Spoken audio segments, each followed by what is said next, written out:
வணக்கம். Big topic with Karthi Mayakumar. இப்போ மிகப்பெரிய பேசுபொருளாக இருந்துகிட்டு இருக்கல சானியா மிர்சா அண்ட் ஷோயப் மாலிக் விவாகரத்து அப்படின்னு சொல்லிட்டு இதை பற்றி தான் முழுக்க அந்த ஷோவில் பேச போகிற நிகழ்ச்சியில் போகலாம்.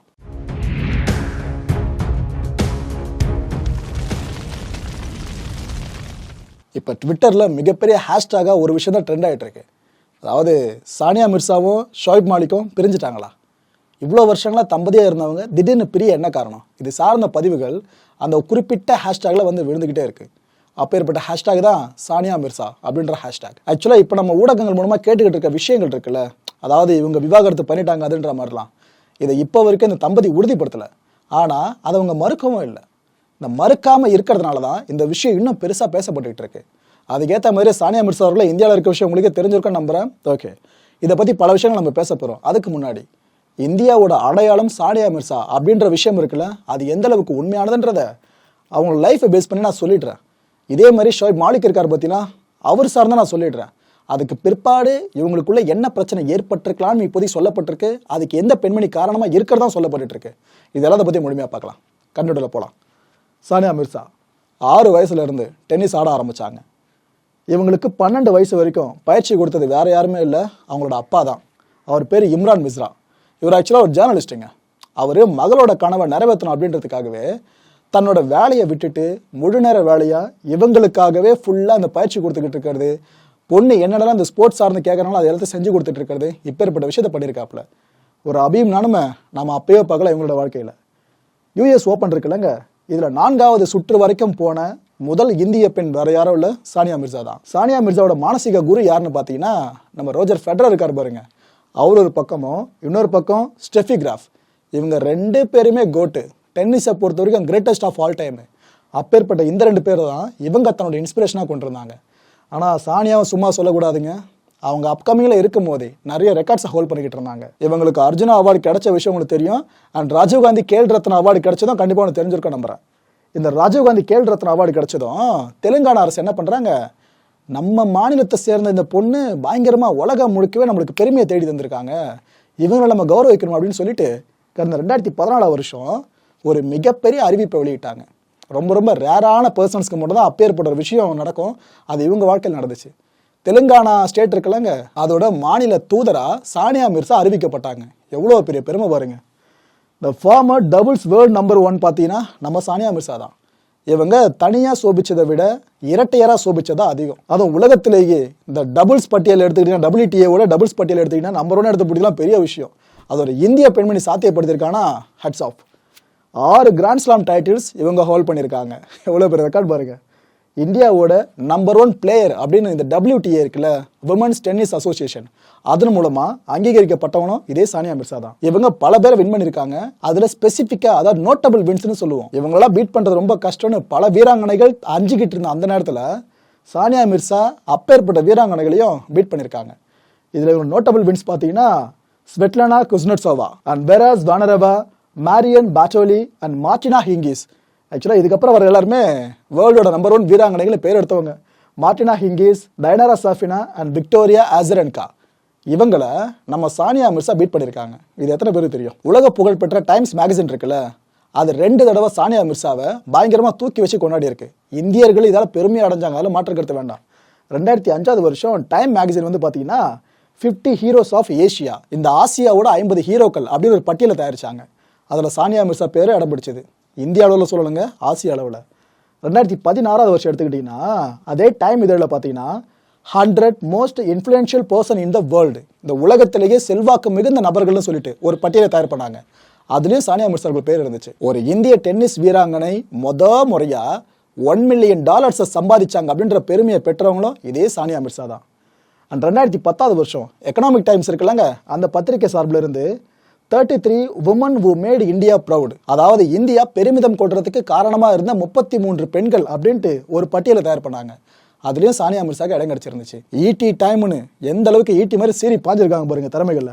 2010 வருஷம், அதாவது எக்கனாமிக் டைம்ஸில் இப்பேற்பட்ட கௌரவம் கொடுக்கப்பட்ட அதே வருஷம் இந்த கூகுள் சர்ச் என்ஜின் இருக்குல்ல, இதில் அதிகப்படியாக தேடப்பட்ட இந்திய வீராங்கனை அப்படின்ற ஒரு பெரிய கௌரவமும் இவங்களுக்கு கிடைச்சிது. சானியா மிர்சா இவங்களை பற்றி ஃபுல்லாக பார்த்து முடிச்சிட்டோம், அவங்க கடந்து வந்த பாதை. அடுத்தபடியாக ஷோயப் மாலிக், இவர் தான் சானியா மிர்சா அவர்கள் திருமணம் பண்ணியிருந்தாங்க. இவரை லேசுப்பட்டவர் கிடையாதுங்க. இல்லை நல்லதான் சொல்கிறேன், அந்த லேசுப்பட்டவர் நினச்சிக்காதீங்க. திறமையிலையும் மேலே இருக்கவர் தான், கஷ்டப்பட்டு மேலே வந்தவர் தான். அதில் இந்த மாற்று கருத்தை வேண்டாம். ஏன்னா படிப்பை ஒரு பையன் கை விட்டுட்டு கிரிக்கெட்டு தான் கரியர்னு சூஸ் பண்ணுறாருன்னா அங்கே எவ்வளோ கஷ்டங்கள் இருக்குன்னு புரிஞ்சிருக்கும். அந்த கஷ்டத்தை தாண்டி வந்தவர் தான் ஷோயப் மாலிக்கும். இவர் ஆக்சுவலாக பார்த்தீங்கன்னா சின்ன வயசில் இந்த ஸ்ட்ரீட் கிரிக்கெட் இருக்கும்ல, இந்த தெருவில் பசங்க விளையாடும் பாருங்க, அதில் தான் முதல்ல ஃபுல்லாக விளையாடிட்டு இருந்திருக்காப்புல. அவர் விளையாடிட்டு இருக்கும்போதே இந்த ஒரு விஷயம் அவருக்கு பிடிச்சிட்டு இருக்கு, இந்த ஒரு பவுலிங் பண்ணுற விஷயம் அவருக்கு பிடிச்சிருக்கு.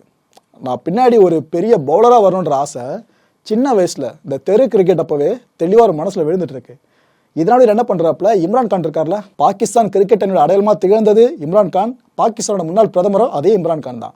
அவரை தன்னோட ஐடலா இவர் வச்சுக்கிறாருங்க. இவரை மாதிரி பெரிய பவுலரை நம்ம வரணும்ட்டு மனசுலேயே விதைச்சிக்கிட்டு இருக்காரு. அந்த டைமில் பார்த்தீங்கன்னா இம்ரான் கான் அவர்கள் பயிற்சி கொடுத்துட்டு இருக்கிறதா ஒரு குறிப்பிட்ட கேம்பெயின் ஒன்று நடந்துகிட்டு இருக்கு. அந்த கேம்பெயினில் இவரும் கலந்துக்கிறாரு. யாரு? ஷோயப் மாலிக்கும்.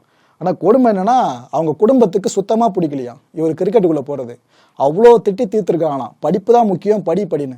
நம்மளால் கேட்கவே இல்லையா, நான் நல்லா பவுலராக வருவேன் அப்படி சொல்லியே வீட்டில் இருக்கவங்க சமாதானப்படுத்தியே ஒரு வழியாக இம்ரான் கான் கிட்டே பயிற்சி எடுத்து கிரிக்கெட் உலகத்துக்குள்ளே அறிமுகமாக ஆரம்பிச்சிட்டு இருக்காரு. இவர் அண்டர் 15ங்க, அதாவது 15 வயசுக்கு உட்பட்ட பசங்க மட்டும் விளையாடுவாங்க பார்த்தீங்கன்னா ஒரு வேர்ல்ட் கப் கிரிக்கெட் சீரிஸ், அதில் அறிமுகமாகறாப்புல பவுலராக அறிமுகமானார். ஏன்னா மாலிக்னு சொன்னது அவரோட நிறைய ஷாட்ஸ் நம்மளுக்கு ஞாபகம் வரும், ஒரு சிறந்த பேட்டர்னு சொல்லிட்டு. ஆனால் முதல்ல ஒரு அறிமுகமானது பவுலர் தான். அதுக்கப்புறம் சில வருஷங்கள் வரைக்கும் பவுலராக தான் இருந்தார் அவர். 1999 வெஸ்ட் இண்டீஸ் அணிக்கு எதிராக தான் சர்வதேச கிரிக்கெட் அரங்கில் இவர் அறிமுகமாகறாரு. அறிமுகமான பிற்பாடு இவரோட பர்ஃபார்மன்ஸ் அவ்வளோ சூப்பராக இருந்துச்சு. ஒரு காலத்தில் இவர் என்ன பண்ணிட்டாரு, சரி நம்மளுக்கு பேட்டிங்கும் ஓரளவு வருமே, அதையும் ட்ரை பண்ணலாம் அப்படின்ட்டு அதுவும் கொஞ்சம் கை வைக்க ஆரம்பிச்சார். அதுக்கப்புறம் என்ன, இந்த உலகத்தோட தலை சிறந்த கிரிக்கெட் ஆல்ரவுண்டர்ஸ் பட்டியலில் இவரும் இடம் பிடிச்சாரு. அந்தளவு பர்ஃபார்மன்ஸ் சூப்பராக இருந்துச்சு. இதுக்கப்புறம் இன்னொரு பெரிய வாய்ப்புங்க, பாகிஸ்தான் அணியை யார் அடுத்து வழி நடத்தி கொண்டு போக போறா அப்படின்ற பெரிய பொறுப்பு, கேப்டன் பொறுப்பு யாருக்கு கொடுக்கப்படணும்னு ஒரு டிஸ்கஷன் போயிட்டு இருக்கு. ஏன்னா அந்த டைம்ல தான் இன்சமாம் உல்லஹ் இருக்கார்ல, பாகிஸ்தானோட முன்னாள் கேப்டன், அவரை ரிட்டையர்மெண்ட்டை அனௌன்ஸ் பண்ற ஸ்டேஜ் அது. அந்த நேரத்தில் வாய்ப்பு யாருக்கு வருதுன்னா, யூனஸ் கான் இருக்கார்ல, அவருக்கு போகுது வாய்ப்பு. அந்த பாகிஸ்தான் கிரிக்கெட் வாரியம் கேட்குது, ஆனால் யூனஸ் கான் மறுத்துட்டாப்ல, இல்லை எனக்கு வேண்டான்ட்டு. அதுக்கப்புறமா அந்த வாய்ப்பு யார் கை கிடைக்குதுன்னா அவர் தான் மாலிக், நம்ம ஷோயப் மாலிக். இந்த வாய்ப்பு தனக்கு வந்ததுமே பாகிஸ்தான் கிரிக்கெட் அணியை டெஸ்ட்லையும் ஒரு நாள் கிரிக்கெட் அரங்கிலையும் வழிநடத்தி கொண்டு போனது மாலிக் தான். நம்ம மாலிக் அவர்கள் கிட்ட ஒரு பிரத்யேகமான சாதனை ஒன்று சொந்தமாகவே இருக்கு. ஆனால் அவர் மட்டும் அந்த சாதனையை பண்ணல, ஒட்டுமொத்தமாக பண்ணவங்க 4 பேர், அதில் மாலிக்கோ ஒருத்தர். அதாவது இந்த 10 பேட்டிங் பொசிஷன்ஸ் இருக்குல்ல ஒரு டீமுக்கு, அதாவது ஓப்பனிங் பேட்ஸ்மேன், அதுக்கப்புறம் 1 டவுனு, இது போல் ஒன்று வரும், 10 வரைக்கும் வரும். இது போல் 10 இடங்களில் நீங்கள் எந்த இடத்துல இறக்கி விட்டாலும் மாலிக் ஆடுவாப்பில். இப்போ ஏற்பட்ட வினோதமான திறமையும் அவர்கிட்ட இருந்துகிட்டே இருக்கு. அண்ட் இவரை மாதிரியே இந்த 10 பொசிஷன்ஸில் இறங்கி எப்போ வேணாலும் அடித்து துவைக்கிற ஒரு வாய்ப்பு மற்ற 3 பேருக்கும் கிடச்சிருந்துச்சு. அதில் ஒருத்தர் பார்த்தீங்கன்னா சவுத் ஆப்பிரிக்காவை சேர்ந்த லான்ஸ் கிளஸ்னர், இவரை பற்றி கண்டிப்பாக மறந்துருக்க மாட்டோம். அண்ட் பாகிஸ்தானை சேர்ந்த அப்துல் ரசாக், அண்ட் ஸ்ரீலங்காவை சேர்ந்த ஹஷன் திலகரத்னே. மக்களே, இப்போ உங்களுக்கு சானியா மிர்சா அப்படின்னா எப்பேற்பட்ட ஆளுமைன்னு தெரிஞ்சிருக்கும். இன்னொரு பக்கம் ஷோயப் மாலிக்கை எப்பேற்பட்ட ஆளுமை தெள்ள தெளிவாக புரிஞ்சிருக்கும். இவங்க 2 பேரும் சந்திக்கிறாங்க. அதுக்கப்புறமா காதல் மலர ஆரம்பிக்குது. 5 மாதங்கள் வரைக்கும் இந்த 2 பேரும் தீராத காதலில் ஈடுபட்டு இருக்காங்க. கரெக்டாக 2009 இவங்களுக்கு நிச்சயதார்த்தம் நடந்து முடியுது. 2010 இவங்களுக்கு மேரேஜே நடந்து முடிஞ்சிடுதுங்க. மேரேஜ் நடந்தது பார்த்தீங்கன்னா நம்ம ஹைதராபாத்தில் தான். அங்கே தாஜ் கிருஷ்ணா ஹோட்டல் இருக்குல்ல, அங்கே தான் இவங்களோட மேரேஜ் செரிமனி ஃபுல்லாக நடந்துச்சு. இதுக்கப்புறமா இந்த வலிமான்னு சொல்லுவாங்க, இந்த இஸ்லாமிய மார்க்கத்தை பின்பற்றி திருமணம் பண்ணுறாங்களா, அவங்க இந்த மேரேஜோட நீட்சியாக பண்ணுறது பற்றின வலிமான்னு சொல்லுவாங்க. அந்த வலிமா செரிமனி பாகிஸ்தானில் நடக்குது. இங்கே பண்ணுமே நம்ம திருமணம் அப்படின்றது கோயிலில் பண்ணிட்டு ரிசப்ஷன் ஈவினிங் நம்ம எங்கன்னா மண்டபத்தில் வைப்போமே, கிட்டத்தட்ட அதுமாதிரி ஞாபகம் வச்சுங்க. இவங்களுக்கு திருமணம் பார்த்தீங்கன்னா இந்தியாவில் முடிஞ்சு அதுக்கப்புறம் வலிமா பாகிஸ்தானில் நடக்குது. 2018 இந்த கப்பலுக்கு ஒரு அழகான ஆண் குழந்தை பிறக்குது. அந்த குழந்தைக்கு பேர் இஷான் மிர்சா மாலிக். சானியா அவர்கள் மாலிக்கை திருமணம் பண்ண கையோடு இவங்களுக்கு பெரிய பெருமை ஒன்று கிடச்சிருந்துச்சிங்க. நான் அதே நேரத்தில் பதிவு பண்ண விரும்புகிறேன். அதாவது சானியாவோட குடும்பத்தில் 3 கேப்டன்கள் அப்படின்ற பெருமை தான். சானியா மிர்சாவோட நீஸ் பார்த்தீங்கன்னா இந்தியாவோட ஃபார்மர் கிரிக்கெட்டர் குலாம் அஹ்மத், இது எத்தனை பேர் தெரியும்? ஓகே. சானியாவோட கசின் பார்த்தீங்கன்னா former Pakistan cricket captain Asif Iqbal. And அடுத்தபடியாக 3வது உங்களுக்கே தெரிஞ்சிருக்கும், நீங்களே ப்ரெடிக்ட் பண்ணியிருப்பீங்க, எஸ், ஷோயப் மாலிக். இவரும் பாகிஸ்தான் அணியோட முன்னாள் கேப்டன். ஸோ சானியாவோட ஒரு குடும்பத்தில் 3 கேப்டன்ஸ். 2010 இவங்க 2 பேருக்கு இடையில திருமணம் நடந்து முடிஞ்சது. இப்போ 2022 விவாகரத்து அப்படின்ற ஷாக்கிங்கான ஒரு தகவலை நாம் கேட்டுக்கிட்டு இருக்கோம். இந்த நேரத்தில் நம்ம பல விஷயங்களை பேசி தான் ஆகணும். ஏன்னா இந்தியாவோட அடையாளம்னு நம்ம சொல்லிக்கிட்டு இருக்கோம். இந்த நேரத்தில் அவங்க பக்கம் நிற்கணுன்றதுனாலேயே பல விஷயங்கள் நம்ம கட்டவிழ்த்து பேச வேண்டியதாக இருந்துகிட்டு இருக்கு. கிட்டத்தட்ட 12 வருஷங்கள் திருமண வாழ்க்கை இப்போ முடிவுக்கு வந்திருக்குன்றதான் இப்போதைக்கு சோர்ஸ் மூலமாக வெளியாகிட்டு இருக்க தகவலாக இருந்துகிட்டு இருக்கு. இப்போ மாலிக்கோட வயசு பார்த்தீங்கன்னா 40ங்க. சானியா அவர்கள் வயசு பார்த்தீங்கன்னா 35. சமீப காலமாக இவங்க 2 பேருக்கு இடையில கருத்து வேறுபாடு அதிகமாகியிருக்கான். இது பாகிஸ்தான் ஊடகங்களும் வெளிவர தகவலாக இருக்கட்டும், இந்திய ஊடகங்களும் வெளிவர தகவலாக இருக்கட்டும், ரெண்டுமே இதுதான் உறுதிப்படுத்துது. இந்தியாவில் சானியா மிர்சா அவர்கள் வசிச்சுக்கிட்டு இருக்காங்க. இதுவே இந்த வெளியான தகவலை கிட்டத்தட்ட உறுதிப்படுத்துற மாதிரி தான் இருந்துகிட்டு இருக்கு. ஆக்சுவலாக இந்த கப்பல் பார்த்தீங்கன்னா யுஏஇல துபாயில் வசிச்சுக்கிட்டு இருந்தாங்க. அந்த விஷயம் உங்களுக்கு தெரிஞ்சிருக்க நம்புறேன். சானியா மிர்சா அவர்கள் சமீப கால இன்ஸ்டா பதிவுலாம் போட்டுக்கிட்டு இருக்காங்களே, அது எத்தனை பேர் பார்க்குறீங்கன்னு தெரியல.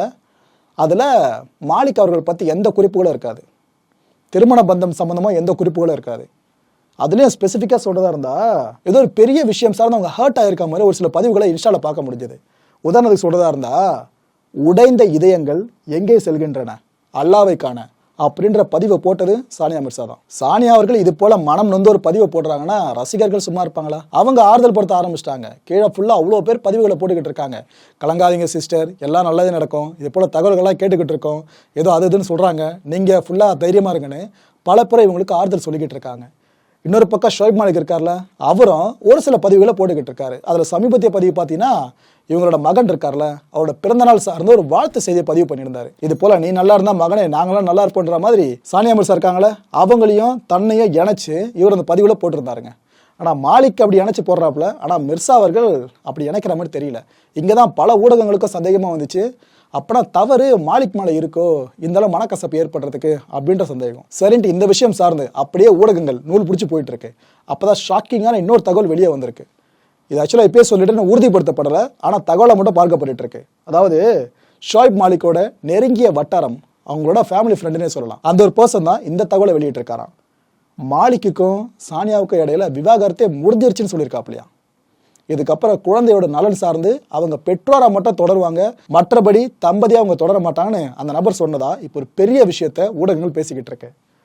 இதுக்கு காரணமே பார்த்தீங்கன்னா ஷோயப் மாலிக் செஞ்ச துரோகம் அப்படின்னு அந்த நபர் சொன்னதாக சொல்லப்பட்டுக்கிட்டு இருக்கு. இந்த எல்லா பிரச்சனைகளுக்கும் ஆயிஷா காரணமாக இருக்காங்க அப்படின்னும் அந்த நபர் சொன்னதாகவும் இப்போதைக்கு செய்திகள் போடப்பட்டு இருக்கு. இப்போ அடுத்து உங்கள் மனசில் ஒரு கேள்வி வரும், யாருப்பா அந்த ஆயிஷா, என்ன பிரச்சனைன்னு சொல்லிட்டு. ஆக்சுவலாக இந்த ஒரு விவகாரம் இன்னும் 100% வரைக்கும் இதுதான் ஃபேக்ட், இது ஃபேக்குன்னு சொல்லி வெளியே வரல.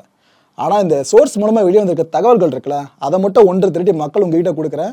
ஆனால் பல விஷயங்களில் முதல்ல சோர்ஸ் தகவலாக வெளியே வந்து தான் அதுக்கப்புறம் உண்மையானதாக இருக்கும். இதுமாதிரி நிறைய பார்த்துருக்கோம். மேபி இது கூட அப்படி இருக்கலாம் போல இருக்குது. சரி, ஓகே விடுங்க. இப்போ நீங்கள் ஸ்க்ரீனில் பார்த்துக்கிட்டு இருக்கீங்களா, இவங்க பேர் தான் ஆயிஷா ஓமர். 41 வயதாகுது. லாகூரில் பிறந்தவங்க.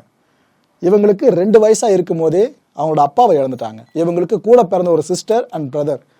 இவங்களோட அம்மா தான் இந்த 3 பேருமே வளர்த்துருக்காங்க. சிங்கிள் பேரண்டாக குழந்தைங்களை வளர்க்குறது அவ்வளோ ஈஸி கிடையாது. இந்த வீடியோ சிங்கிள் பேரண்ட் யாராவது பார்த்துக்கிட்டு இருக்கீங்கன்னா அந்த வழி உங்களுக்கு புரிஞ்சிருக்கும் நம்புறேன். அந்த அளவுக்கு வழிகளை சுமந்துக்கிட்டு தான் ஆயிஷாவோட அம்மா இவங்க 3 பேருமே வளர்த்துருக்காங்க. 8 வயசுலேருந்தே ஆயிஷா சம்பாதிக்க ஆரம்பிச்சிட்டு இருக்காங்க. இந்த டிவியில் கோ ஹோஸ்டா அப்போவே வந்துட்டு இருக்காங்க. எத்தனை? 8 வயசில். இவங்க ஸ்கூல் போகும்போதும் சரி, காலேஜுக்கு போகும்போதும் சரி, இதில் இந்த டான்ஸ் சார்ந்ததுன்னா ஒரு ஈவெண்ட் வருதுன்னா அங்கே அவங்க கண்டிப்பாக உள்ளே இருப்பாங்களாம். இந்த ட்ராமாலாம் நடக்குது பார்த்தீங்கன்னா ஸ்கூல் காலேஜஸில், அப்படி வந்தாலும் அந்த ஈவெண்ட்டை கண்டிப்பாக அவங்க உள்ளே போயிடுவாங்களாம். ஸோ அவங்களுக்கு சின்ன வயசுலேயே இந்த கலை உலக தாகம் அப்படின்றது தீராமல் இருந்திருக்கு. இதுக்கப்புறம் அவங்க ஸ்கூல் காலேஜ் முடிக்கிறதுக்குள்ளேயே பிரபலமான ஸ்டாராக வலம் வர ஆரம்பிச்சிட்டாங்க. அண்ட் காலேஜ் முடிச்சுட்டு வெளியே வந்ததும் ரொம்ப பெரிய ஸ்டாராக மாறிட்டாங்க. இன்னொன்று ஓப்பனாக சொல்கிறதா இருந்தால், பாகிஸ்தானோட ஸ்டைல் ஐக்கானே ஆயிஷா தான். ஏன்னா ஒரு பரிமாணம் இல்லைங்க, பல பரிமாணம். ஒரு சிறந்த டிவி ஹோஸ்ட் இவங்க, ஒரு பெஸ்ட் மாடல், நல்ல ஆக்ட்ரஸ், நல்ல பாடகி, நல்ல பெயிண்டர், அவ்வளோ அழகாக வரைவாங்களாம், நல்ல ஒரு யூடியூபர். எவ்வளோ பரிமாணங்கள் பார்த்தீங்களா? ஆனால் அது எல்லாத்துலேயுமே டாப்பில் இருக்காங்க. அதுதான் ஹைலைட்டு. அப்போ அவங்கள எவ்வளோ செதுக்கி இருப்பாங்க பாருங்க. ஆக்சுவலாக இவங்களுக்கு இன்னொரு சாதனையும் ஒன்று கையில் இருக்குங்க.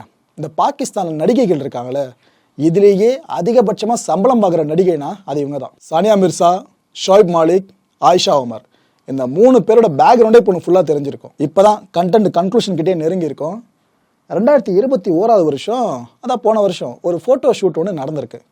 அங்கே வச்சு தான் முறையாக ஷோயப் மாலிக்கும் ஆயிஷா ஓமரும் மீட் பண்ணியிருக்காங்க. அந்த ஃபோட்டோ ஷூட் அப்படின்றது இவருக்கு மேபி கொஞ்சம் கையில் வராத கலையாக இருக்கலாம், மாலிக்கு. ஏன்னா ஒரு கிரிக்கெட் பிளேயர் தானே. ஆனால் அவங்களுக்கு இது கைவந்த கலை ஆயிஷாக்கு. அவங்க தான் இவருக்கு நிறைய ஹெல்ப் பண்ணியிருக்காங்களாம். இது போல் ஃபோட்டோ ஷூட் சார்ந்தா இருக்கட்டும், அடுத்தடுத்த ப்ராஜெக்ட்ஸில் ஷோயப் மாலிக் அவர்கள் அந்தளவுக்கு கமிட் ஆகிறதுக்காக இருக்கட்டும், இது போல் பல விஷயங்கள் அவங்க ஹெல்ப் பண்ணியிருக்காங்களாம். இந்த விஷயம் ஆக்சுவலாக ஏதோ தகவலாக வெளியே வந்தால் பரவாயில்லைங்க, ஈஸியாக கடந்து போயிட்டு இருக்கலாம். ஆனால் ஒரு இன்டர்வியூவில் ஷோயப் மாலிக்கே பதிவு பண்ணாப்புல, எனக்கு பல தடவை ஆயிஷா உதவி பண்ணியிருக்காங்க, எனக்கு அவ்வளோ ஹெல்ப் பண்ணியிருக்காங்க, அதுன்னு பயங்கரமாக புகழ்ந்து தள்ளினாப்புல. அந்த பேட்டி எடுத்துகிட்டு இருக்கவங்களே கொஞ்ச நேரத்தில் அப்படி ஜர்க்கானாங்க. என்னடா இவர் சானியா மிர்சா பற்றி பெருசாக பேசாமல் ஆயிஷாவை பயங்கரமாக புகழ்ந்து தள்ளிக்கிட்டு இருக்காரு அப்படின்னு சொல்லிட்டு. ஸோ இங்கேயே சந்தேகம் அப்படின்றது பலருக்கும் பிறக்க ஆரம்பிச்சிடுச்சா, அவ்வளோதான். இப்போ நீங்கள் பார்த்துட்டு இருக்கீங்களே அந்த நிலைமை தான். சானியா மிர்சா அவர்கள் இதை பற்றி பெருசாக பேசுறது கூட விரும்பல போல இருக்காங்க. அது அவங்களோட பிஹேவியர்லேயே தெளிவாக தெரியுது. ஷோயப் மாலிக்கும் ஏதோ கன்வின்ஸ் பண்ண ட்ரை பண்ணிட்டு இருக்க மாதிரி இருக்குது சானியா மிர்சா அவர்களை. ஆனால் அதுலேயும் ஏதோ பலன் கிடைச்ச மாதிரி தெரியல. இதோ இவர் தான் சானியா மிர்சா அவர்களை சீட் பண்ணிட்டா மாதிரியும் பல பேர் குற்றச்சாட்டுகள் அடுக்க ஆரம்பிச்சிருக்காங்க ஆயிஷாவை மையமாக வச்சுக்கிட்டு. ஆக்சுவலாக இன்னொரு ஹைலைட் என்னன்னா, ஆயிஷா அவர்களோட கணவர் பெயர் சிக்கந்தர் ரிஸ்வி.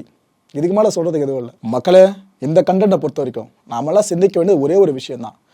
என்னதான் தகவல்கள் வெளியாச்சு அதன் அடிப்படையில் நம்ம சொல்கிறோம் அதுன்னு சொன்னாலும் அதிகாரப்பூர்வமாக உறுதிப்படுத்தணும். அதாவது சானியா மிர்சா அவர்களோ இல்லைனா ஷோயப் மாலிக் அவர்களோ நாங்கள் அதிகாரப்பூர்வமாக விவாகரத்து வாங்கிட்டோம் இல்லைனா அப்ளை பண்ணிட்டோம், நாங்கள் மனமொத்து பிரிகிறோம் அப்படின்னு இது வரைக்கும் அந்த கப்பல் சொல்லவே இல்லை. ஆனால் பேச்சு மட்டும் அடிபட்டுக்கிட்டு இருக்கு. அதுக்கேற்ற மாதிரி 2 பேரும் இந்த மறுப்பு தெரிவிக்காமே இருக்காங்க.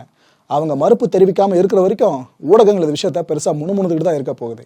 நிறைய ஸ்டார் கப்பல்லாம் பார்த்துருப்போமேங்க, முதல்ல விவாகரத்துன்னு செய்தியை பல ஊடகங்கள் போட்டிருக்கோம். ஐயோ அது தப்பாக போட்டாங்க அப்படிலாம் கிடையாதுன்னுவாங்க அந்த குறிப்பிட்ட தம்பதி. அதுக்கு அடுத்த 10 நாளோ 15 நாளோ கழிச்சு பார்த்தீங்கன்னா ஆமாங்க நாங்கள் டிவோர்ஸ் பண்ணிட்டோம் அப்படின்னுவாங்க. இது அப்படி இல்லாமல் இருந்தால் நல்லதுங்க.